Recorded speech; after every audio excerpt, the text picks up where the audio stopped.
Yes, people, what is happening? Welcome back to Lily White Lane. Hope you're doing well. Hope you're doing okay. And today, I'm going to be bringing you an instant match reaction to Tottenham Hotspur's 1-0 loss in the Carabao Cup final to Manchester City. And look, I'm absolutely gutted. I'm gutted. But I'm also proud. I'm proud of the performance in the first half. I'm proud of how we defended very, very well, in my opinion. I'm proud of the performance in the second half. We attacked them well. In my opinion, we didn't create enough chances, and I thought some of the substitutions were the ones that cost us the game. I thought the subs were wrong, in my opinion, that they go on to cost us the game. But in my opinion, a lot of players on that pitch did put in a good performance. And I think in those first 10 minutes of the second half, we were really, really impressive. I think we attacked them well. We pressed them high. We counter-attacked very well. It's just really, really gutting that we didn't take our chances. We didn't create enough chances, in my opinion, and we didn't put them away. We weren't clinical enough, I'd say. We had a few chances. Manchester City had a lot more chances, and they were more clinical. They were a lot more clinical than us, and they had some very, very good players on the pitch, the likes of Riyad Mahrez. I thought he was really, really good today. I thought Laporte as well, there was controversy about him. Should have he got sent off earlier in the game, I'd say, because of that second late challenge that he did make in the first half. But then again, he scored the goal, obviously, that did go on to win in the Carabao Cup. And, fair play to Manchester City. You have to give credit where credit's due. As much as I think that their success is based on money, you have to give them credit for being one of the best sides in the world right now. The football they play is so good. It's creative. It's phenomenal.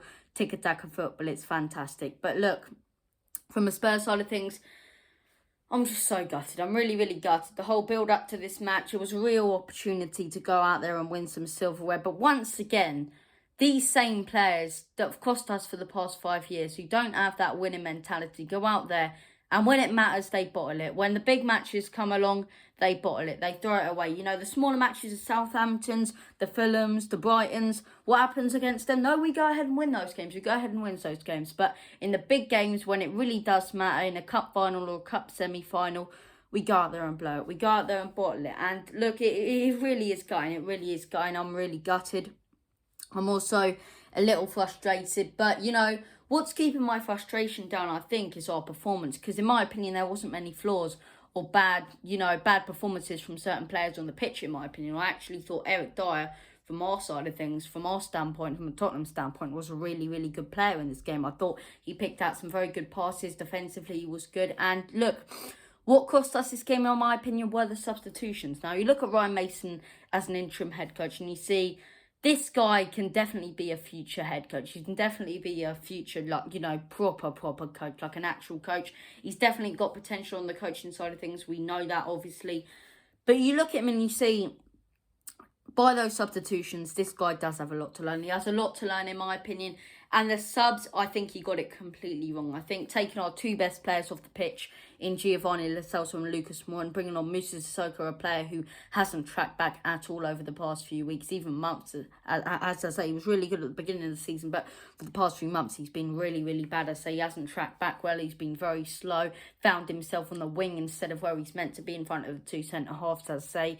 We brought him on. I cannot understand that. Gareth Bale, fine, you want to bring Bale on, take off someone else. Take off the likes of Winks and then bring on someone like Ndombele. But, not saying Ndombele, I still don't get that. I still don't get why we started Winks over Ndombele. That was my only real thing about the starting 11. Maybe Aurier shouldn't have been in there. Maybe Tanganga should have been in there over him. But, it's just one of those, that decision, in my opinion. But putting Winks in there over Ndombele, when he's worked in the double pivot with Højbjerg for so long, Winks, who hasn't started a game, I believe, since December, it's absolutely clueless, and it does go to show this manager does have a lot to learn in the game. Look, I am really, really gutted. I am really, really gutted.